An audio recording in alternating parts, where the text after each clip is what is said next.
Hello, book lovers. I'm Peg, the book prize addict, and I have still another, actually two book prizes that have just been up that are in the process of people voting and deciding which one they're like best. So I thought I'd come and tell you about these.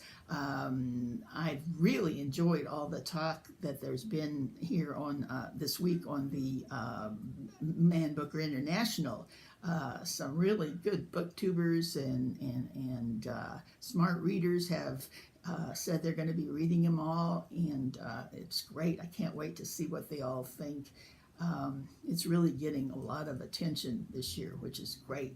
Okay, I feel like I look a little bit plain today, a little bit bland, but what can you say? I do have my Shakespeare necklace on. Actually, I guess you would call it a Shakespeare Andy Warhol necklace, and his birthday's coming up next month, so we start celebrating the guy a little bit. Okay, so let's get on to quickly to the couple of book prizes. One I just found out about is another translation prize, and it's for books translated from the French into English, and it's sponsored by the French American Foundation, and their goal is to advance the dialogue between French and American leaders. They've been, it says on here, together since 1976, and this prize that they offer for both translated fiction and nonfiction from French into English. It's been going on for 31 years. Though this is the first time I've heard about it. It's funny, once you start thinking about prizes, they're popping up all over. Okay, so I've given you a link to both of these that I'll be talking about below. And on this French-American one, if you're interested, you need to read about the books yourself. They're very literary, I would say, and you do much better to read about them yourself rather than me trying to tell you about them, since I haven't read them. But I do want to just mention a couple of them in the novel section. The first one is Melville, a novel, and this really sounds good. It's a historical novel, of course, that being named Melville, and it takes place in 1849 when Melville has gone to England to turn in his copy of his just written book called White Jacket, and to his publisher there, and stays a while. And it's the story, and after that he comes back and writes his classic Moby Dick, and it's a story of what happens in England during those few months that he stays there. And evidently, I'm not sure how much of it is based on fact, but he goes into the countryside, falls in love with an Irish nationalist, and wrestles with an angel. I guess the angel somehow challenges him to write his masterpiece, and he uses that when he goes back and actually writes Moby Dick. So if you're a Moby Dick fan, I am actually. I think it's a good book to read slowly in pieces. I think this would be quite interesting. Now there's another one on this list, translated from the French, that you all have heard about just recently if you've followed book prizes, and that's The Seventh Function of Language by Lawrence Binet. Now the American version of that is, I don't know, not as, it's bright and yellow. As I've said a little bit about it, it's much talk about it since it was just on the Man Booker International list, and as I've said before, I really enjoyed it. I read it pretty soon after it came out, after reading a review by Steve Donahue, and it was one of the funniest books I've ever read. In fact, the gay bathhouse scene, I've never read anything so funny and in a wry and literate way.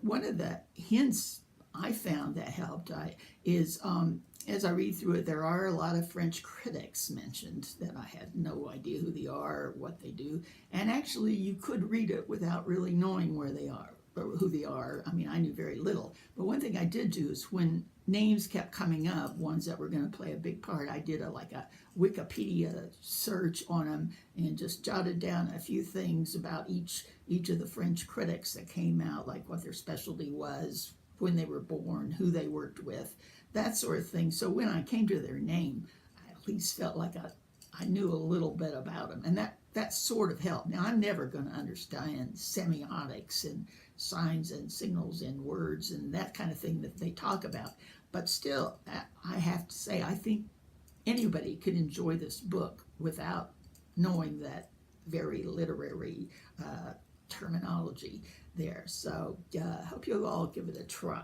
Okay, now that's it for the French American prize. As I said, there's a very good link with lots of great information on it if you're interested in that. Actually, I'd be interested to hear if any of you do plan to read any of those. Okay, so next we have, why is this acting cuckoo again? It never works right when I want it to. Okay, let's see what we have here. We're done with that one. Anyway, the next one is the British Science Fiction Association's prize. Now, this is, as it sounds like, this is the, here we go, okay.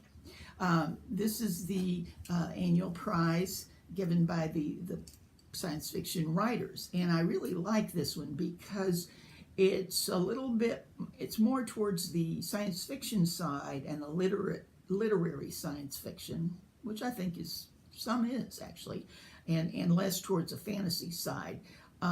Anyway, so actually they'll be celebrating their winner at what's called EasterCon, I believe, in, did I read Harrogate? Now, I know nothing about there, but it sounds like it would be fun to go to that convention. Okay, so I'm just going to go through their novels. Again, they have several categories, but I'll go through the novels. Not very many of them, I'm surprised. The first one is The Rift by Nina Allen, and I read this earlier this year, and it's really good and really different. There's two sisters, and one disappears for like 20 years, and when she comes back, she says that she had been taken to another planet, and a great story comes out from that.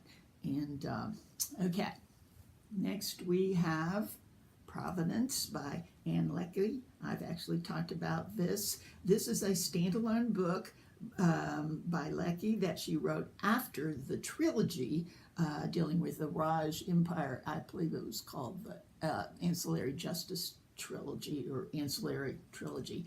And this one is much more easy to read and understand. In fact, I've said that I think a person would do well to read this before the trilogy because it's the same world, but not the same story, but it gets you into this strange and foreign world in a much simpler approach, an easy way. But it's a great book just on its own. I think you'll be hearing more about it a lot in the upcoming Science Fiction Awards. Okay, I know somebody that's going to scream when they see this. Exit West.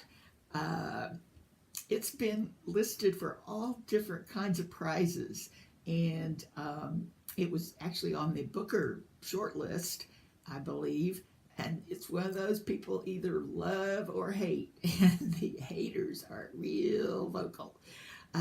It does deal with an immigrant couple that go through some sort of magic door to get to different places, and does have a bit, I guess you would say, more kind of fantasy in it. So I've read some of it, and it wasn't really appealing to me as I read. So I can't give my own opinion, but I would sure like to hear you all, especially if anybody likes it. I really haven't heard anybody that really likes it, but if you did, good. Obviously, the SFFWA really liked it. Okay, and last we have a author that's new to me, Anne Charnock, Dreams Before the Start of Time, and she has both this novel and in the short fiction category she has another novella, I guess you would say, And the great thing about this, if you're happen to be a member of Kindle Unlimited here in the U.S. anyway, these are free. This one and her short work listed, that's also on the link I'm going to tell you, are free. And I have just started this, and it appears it's going to be a kind of another dystopian having to do with women's reproductive rights, etc. But it does look very, very good, and so I'm anxious to read this. Okay, that's it for today. I actually have several more in my pocket to talk about. But for those of you that have inquired about the rainbow wedding blanket that I'm knitting for the same-sex wedding of Kenji in Tokyo and his fiance, who we all know, it's going great. I'm getting lots of audiobooks listened to, and I think I'm going to be able to show you some progress in the first of next week. Okay, happy reading this weekend.